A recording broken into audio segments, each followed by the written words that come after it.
words of my mouth and the meditation of my heart be acceptable in thy sight, O Lord, my strength and my Redeemer.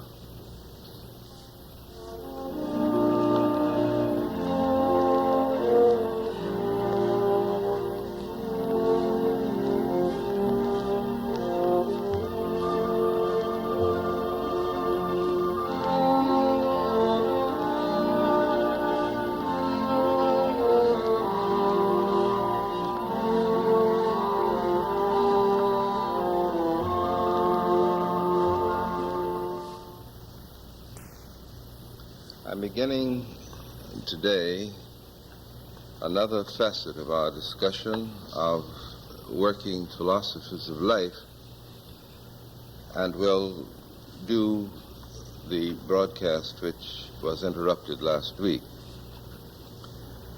The leaves were falling from the great oak at the meadow's edge. They were falling from all the trees. One branch of the oak reached high above the others and stretched far out over the meadow. Two leaves clung to its very tip. "It isn't the way it used to be," said one leaf to the other.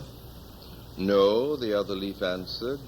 "So many of us have fallen off tonight, we are almost the only ones left on our branch." "You never know who's going to go next," said the first leaf. Even when it was warm and the sun shone, a storm or a cloudburst would come sometimes, and many leaves were torn off, though they were still young. You never know who's going to go next. "The sun seldom shines now," sighed the second leaf, "and even when it does, it gives no warmth. We must have warmth again." "Can it be true?" said the first leaf. "Can it really be true that others come to take our places when we are gone, and after them still others and more and more?" "It is really true," whispered the second leaf. "We can't even begin to imagine. It's beyond our powers." "It makes me very sad," said the first leaf. They were silent a while, and then the first leaf said quietly to herself, "Why must we fall?" The second leaf asked, "What happens to us when we have fallen?" "We sink down, down." "What is under us?" The first leaf answered, "I don't know. Some say one thing, some another, but nobody knows." The second leaf asked, "Do we feel anything? Do we know anything about ourselves when we are down there?" The first leaf answered, "Who knows? Not one of all those down there has ever come back to tell us about it." They were silent again. Then the first leaf said tenderly to the other, "Don't worry so much about it. You're trembling." "Oh, that's nothing," the second leaf answered. "I tremble at the least thing now. I don't feel so sure of my hold as I used to." "Let's not talk any more about such things," said the first leaf.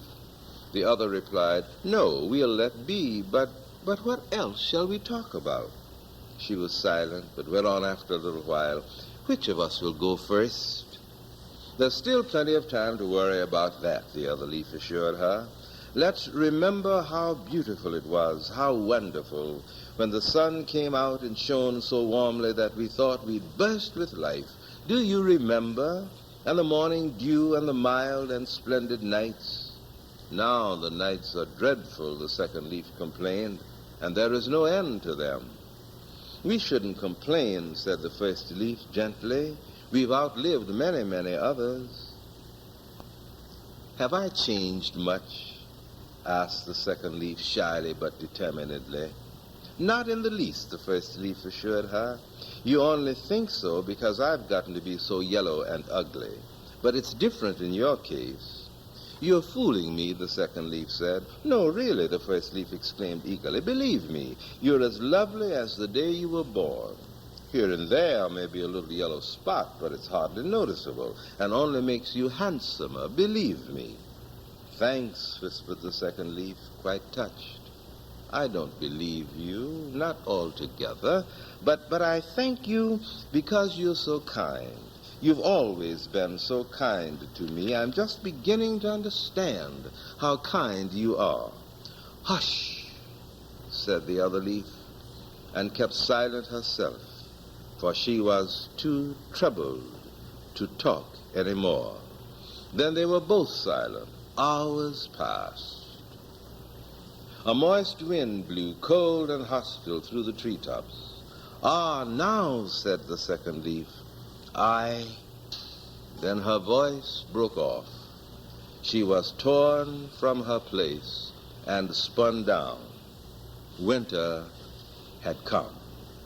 And then one other thing to go along with this. This is called a song of living. "Because I have loved life, I shall have no sorrow to die. I have sent up my gladness on wings to be lost in the blue of the sky. I have run and leaped with the rain. I have taken the wind to my breast. My cheek, like a drowsy child, to the face of the earth I have pressed. Because I have loved life, I shall have no sorrow to die. I have kissed young love on the lips. I've heard his song to the end. I have struck my hand like a seal in the loyal hand of a friend. I have known the peace of heaven, the comfort of work done well. I have longed for death in the darkness and risen alive out of hell. Because I have loved life, I shall have no sorrow to die. I give a share of my soul to the world where my course is run. I know that another shall finish the task I must leave undone.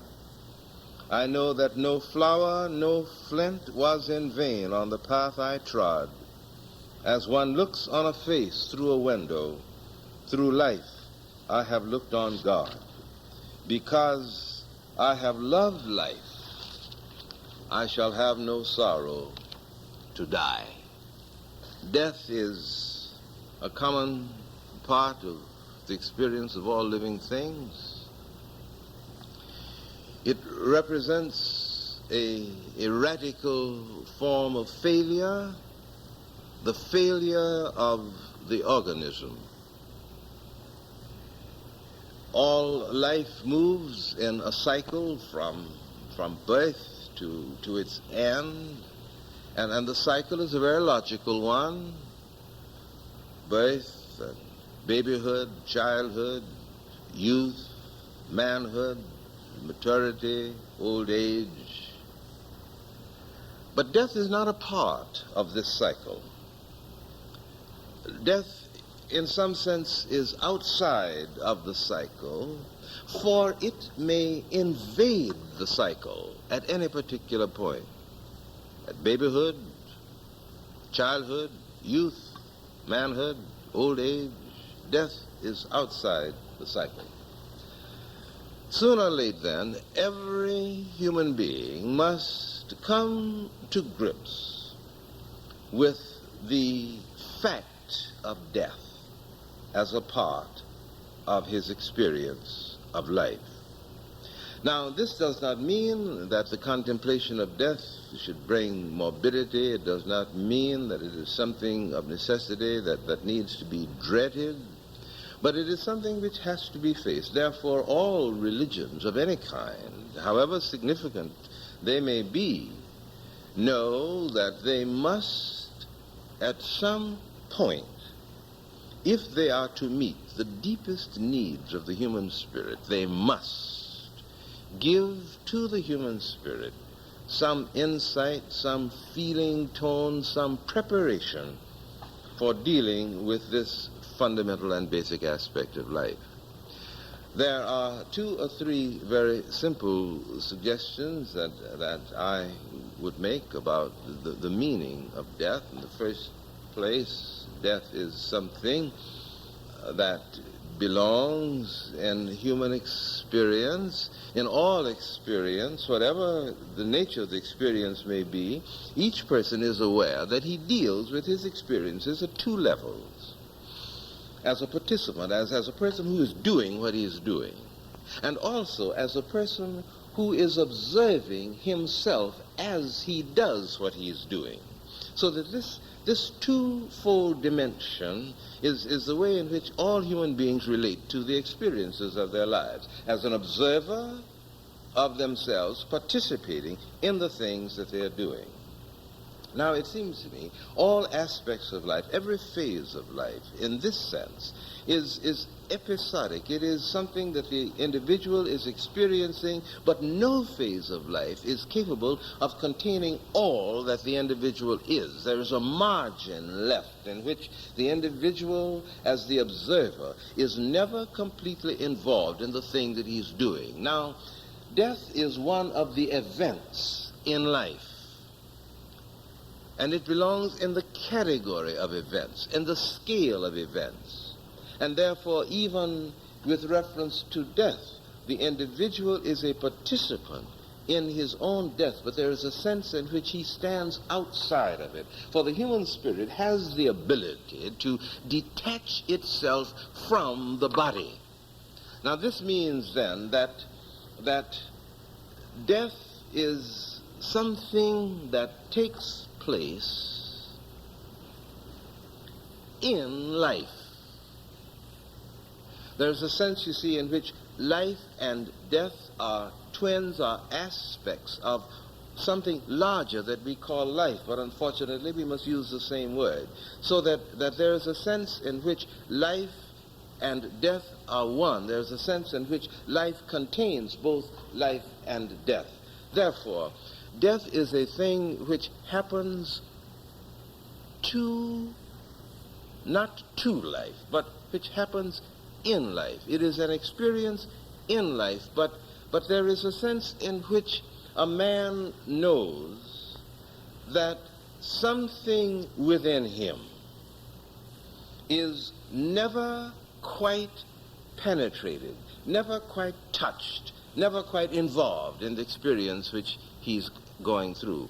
Therefore, all religions insist then that which is most fundamentally representative of the human spirit is that which transcends both time and space, transcends all events. And it is this dimension that is eternal, and it is this fulfillment through which the human life goes that cause men to feel that they are experiencing eternal life. Because I have loved life in this sense, then I shall have no sorrow to die.